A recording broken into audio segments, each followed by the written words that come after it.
രാജേഷ് കൃഷ്ണയ്ക്കെതിരെ 2022 PBക്ക് പരാതി നൽകിയിട്ടും പാർട്ടി ഒരു നടപടിയും എടുത്തില്ലെന്ന പരാതിക്കാരനായ മുഹമ്മദ് ഷർഷാദ് 2025 മധുര പാർട്ടി കോൺഗ്രസിൽ രാജേഷ് കൃഷ്ണയെ പ്രതിനിധിയാക്കി ഇതറിഞ്ഞാണ് 2022 അതേ പരാതി വീണ്ടും നൽകിയത്. ഈ പരാതിയുടെ അടിസ്ഥാനത്തിലാണ് രാജേഷ് കൃഷ്ണയെ പാർട്ടി കോൺഗ്രസിൽ നിന്ന് പുറത്താക്കിയതെന്നും ഷർഷാദ് ന്യൂസ് 18 പ്രൈം ഡിബേറ്റിൽ പറഞ്ഞു.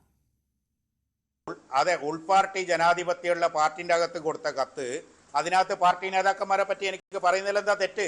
ഞാൻ പുറത്തു കൊടുത്തതല്ലോ. എന്തുകൊണ്ട് ആ കത്ത് ഇത്ര വർഷമായിട്ട് പുറത്തു വന്നില്ല? ഇത്ര വർഷം എന്തുകൊണ്ട് ആ കത്ത് പുറത്തു വന്നില്ല? ഇപ്പം ഇത്ര 3 വർഷം കഴിഞ്ഞിട്ട് പുറത്തു വരാൻ കാരണം നിങ്ങൾ തെളിയിക്കൂ. ഞാൻ പുറത്തു കൊണ്ടുവന്നെന്നുള്ളത് നിങ്ങൾ തെളിയിക്കൂ. ഞാൻ പുറത്തു കൊണ്ടുവന്നെന്നുള്ളത് നിങ്ങൾ തെളിയിക്കൂ.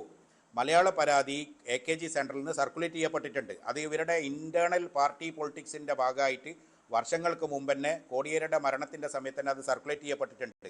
ഈ മലയാള പരാതിയാണ് ഈ പറഞ്ഞ ഓൺലൈൻ മാധ്യമക്കാരൻ്റെ കയ്യിലും എല്ലാവരുടെ കയ്യിലും ഉള്ളത്. അത് സർക്കുലേറ്റ് ചെയ്തത് ഞാനല്ല, മറ്റ് പല സ്ഥലത്തുനിന്നും അത് കിട്ടിയിട്ടുണ്ട്. ഇപ്പം ഞാനൊന്ന് ചോദിക്കട്ടെ, ഒറ്റൊരു ചോദ്യം, എൻ്റെ വളരെ പ്രധാനപ്പെട്ട ഒരു ചോദ്യം ചോദിക്കുകയാണ്. ഞാൻ ചെന്നൈയിൽ നിന്ന് പുറപ്പെടുന്നതിൻ്റെ ഒരു ദിവസം മുമ്പ് ജനറൽ സെക്രട്ടറിക്ക് ഞാനൊരു പേഴ്സണൽ മെയിൽ അയക്കുകയാണ്. അദ്ദേഹത്തിൻ്റെ പേഴ്സണൽ മെയിൽ ID MABaby83 67 അങ്ങനെ എന്തോ ഒരു മെയിൽ ID ഉണ്ട്. പേഴ്സണൽ മെയിൽ ID ആണ്. വേറെ ഒരാൾക്ക് ഒരു CCU ഇല്ല. അപ്പോൾ അത് എവിടുന്ന് ലീക്കായി? ഇത്ര ദിവസം കൊണ്ട് എവിടുന്ന് ലീക്കായി? പ്രിൻ്റ് എടുത്ത് സ്കാൻ ചെയ്ത് കൊടുത്തിരിക്കുകയാണ്. പ്രിൻ്റ് എടുത്ത് അല്ല, നിങ്ങൾ പറഞ്ഞല്ലോ ഞാൻ സർക്കുലേറ്റ് ചെയ്ത സാധനമാണെന്ന്. കണ്ടുപിടിക്കൂ നിങ്ങൾ.